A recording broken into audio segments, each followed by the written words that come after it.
అందరికీ నమస్కారం. ఈరోజు కథ మదిమెచ్చిన చలి. మొదటిసారి తండ్రి అంత సీరియస్‌గా మాట్లాడేసరికి ఏడుస్తూ తన రూమ్‌కెళ్ళిపోయింది అలేఖ్య. ఇక్కడ అంజు ఎంత వద్దనుకున్నా వస్తున్న కన్నీటిని ఆపుకుంటూ శూన్యంలోకి చూస్తూ ఉండిపోయింది. అసలు నా బ్రతికేంటి ఇంత చెండాలంగా మారిపోయింది? నేను బ్రతికి ఎవరికి లాభం? ఒక్క వీడికి తప్ప. నా శరీరం కోసం యుద్ధాలు చేస్తున్నాడు. అదేదో నా మనసు కోసం చేస్తే దిగిరానా? అనుకుంటూ విరక్తిగా నవ్వింది. నేనేంటి ఆశపడుతున్నాను? నా జీవితంలో ఆశకి తావు లేదు కదా! నేను ఆశపడ్డదేది నాకు జరగదు అని అలాగే బెడ్ రెస్ట్‌కి ఆనుకొని కళ్ళు మూసుకుంది. కాసేపటికి కాలింగ్ బెల్ సౌండ్ వినిపిస్తుంటే ఉలిక్కిపడి లేచింది. వెంటనే డోర్ చిన్నగా ఓపెన్ చేసి చూసింది. ఎవరో ఒక నర్స్ కనిపించింది. ఆమెను చూడగానే కళ్ళు చిన్నవయ్యాయి. నర్సెందుకు ఇక్కడికొచ్చింది అని ఆలోచిస్తూనే డోర్ మొత్తంగా ఓపెన్ చేసి ఎవరు మీరు అనింది. నేను హర్ష సార్ పంపించిన కేర్ టేకర్ని మేడం. మీకు హెల్త్ ఎలా ఉందో చెక్ చేసి వెళ్దామని వచ్చాను. నా కేర్ టేకర్లు వద్దు కానీ ఇక్కడ నుండి వెళ్ళండి అంటూ డోర్ వేసేసుకుంటే అయ్యో నేను చెప్పేది ఒకసారి వినండి మేడం అని బలవంతంగా డోర్ ఓపెన్ చేసింది. చెబుతుంటే అర్థం కావట్లేదా? మళ్ళీ సార్ కోపడతారమ్మా. కోపడితే కోపడినివ్వు. నన్నెవరూ కేర్ చేయాల్సిన అవసరం లేదు.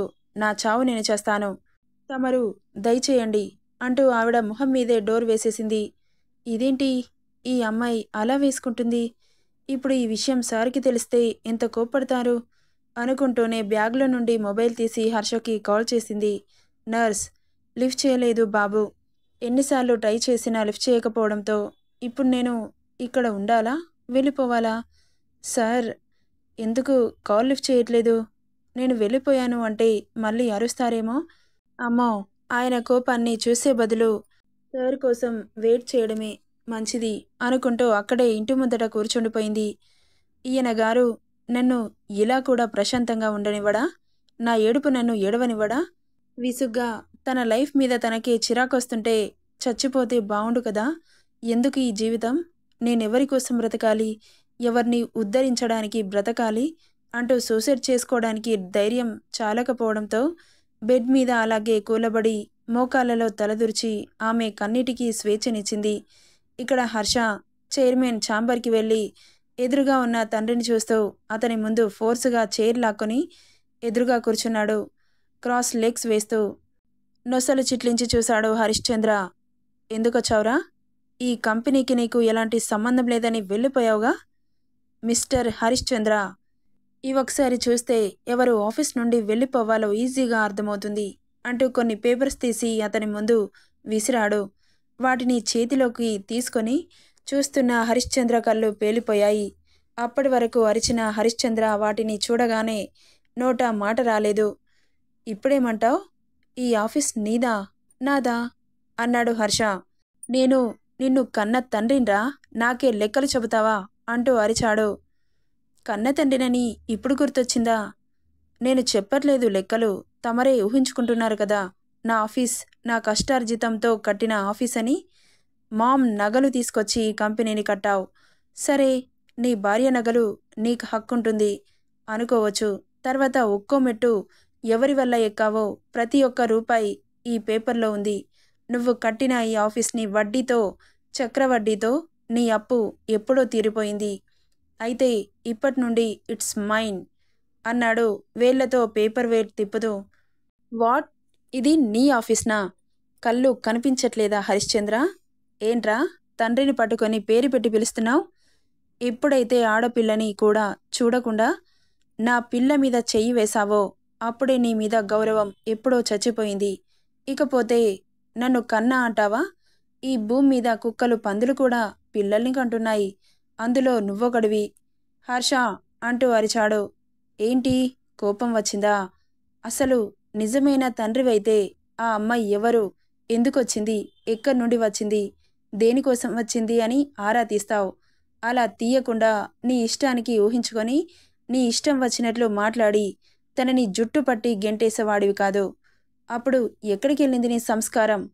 పేరుకి చైర్మన్ మాత్రమే, ప్రవర్తన మాత్రం నిల్. ఇక తమరు ఈ ఆఫీస్ నుండి గెట్అవుట్ అయితే నేను గెటిన్ అయి ఊరికే చైర్మన్ అని బోర్డు పెట్టుకున్నా నీ ప్లేస్లో నేను కూర్చుంటా అంటున్న అతన్ని ఆవేశంగా చూస్తూ, ఒక అనామకురాలి కోసం కన్న తండ్రిని అవమానించడానికి సిగ్గుగా అనిపించట్లేదా? నాకెందుకు సిగ్గు? నేను తప్పు చేయనప్పుడు ఎవరికీ సిగ్గుపడను. No more arguments. తమరు గెటౌట్ అవుతారా?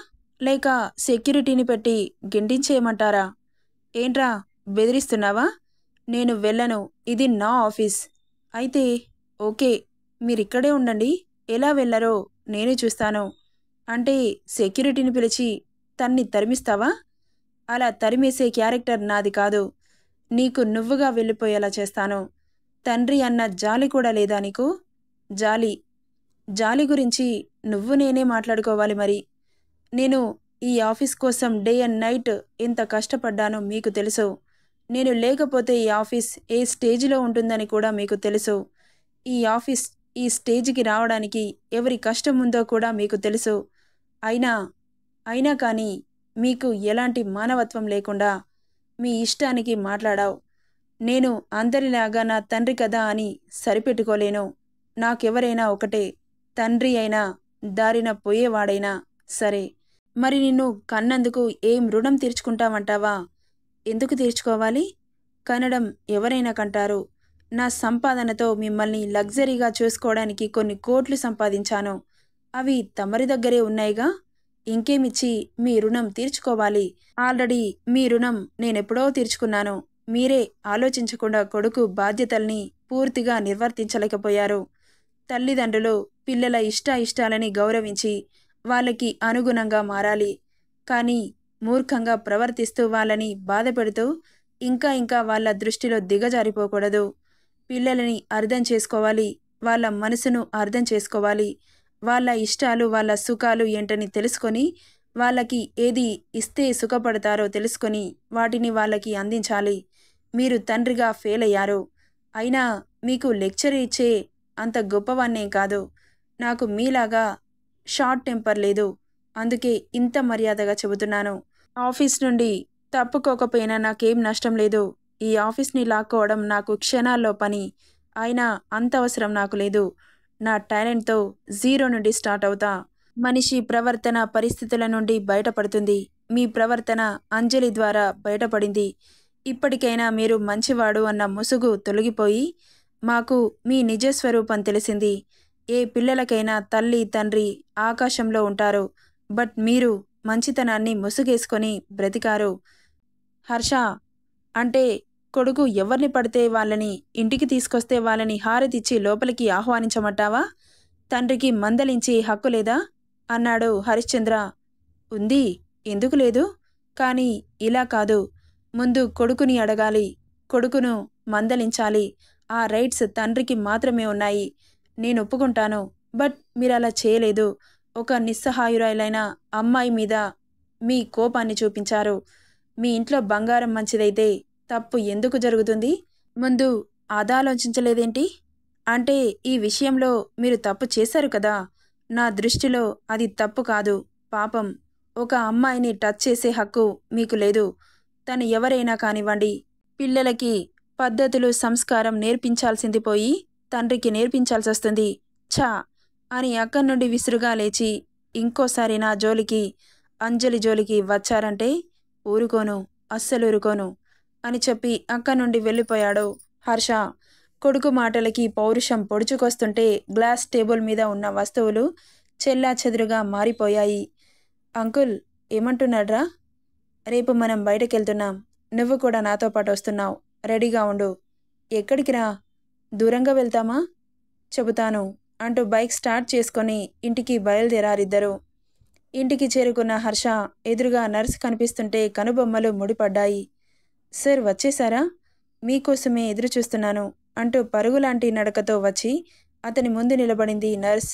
ఏమైంది? అది సార్, తనని కేర్ చేయమని మీరు అపాయింట్ చేశారు కదా. తనసలు డోర్ కూడా ఓపెన్ చేయట్లేదు. నన్ను లోపలికి రానివ్వట్లేదు సార్. నాకు ఎవరి సహాయం వద్దని పంపించింది. మీకు కాల్ చేస్తే మీరు లిఫ్ట్ చేయలేదు. మళ్ళీ మీకు చెప్పకుండా వెళ్తే కోప్పడతారేమోనని భయం వేసి ఇక్కడే ఉండిపోయాను. మీరు చెప్పండి సార్. మీరు ఎలా చెబితే అలాగే చేస్తాను అనింది వినయంగా. ఆమె మాటలకి కోపం వస్తుంటే అంజలి అంటూ అరిచాడు. అటువైపు నుండి నో రెస్పాన్స్. అతని కోపం ఇంకా పెరిగిపోతుంటే మెయిన్ డోర్ని కాలితో తన్ని అంజలి రూమ్ డోర్ ఓపెన్ చేసుకొని అంజు అంటూ అరిచాడు. ఒక్కసారిగా ఉలిక్కిపడి గబుక్కున లేచి కూర్చుంది. అసలేం చేస్తున్నావు నువ్వు?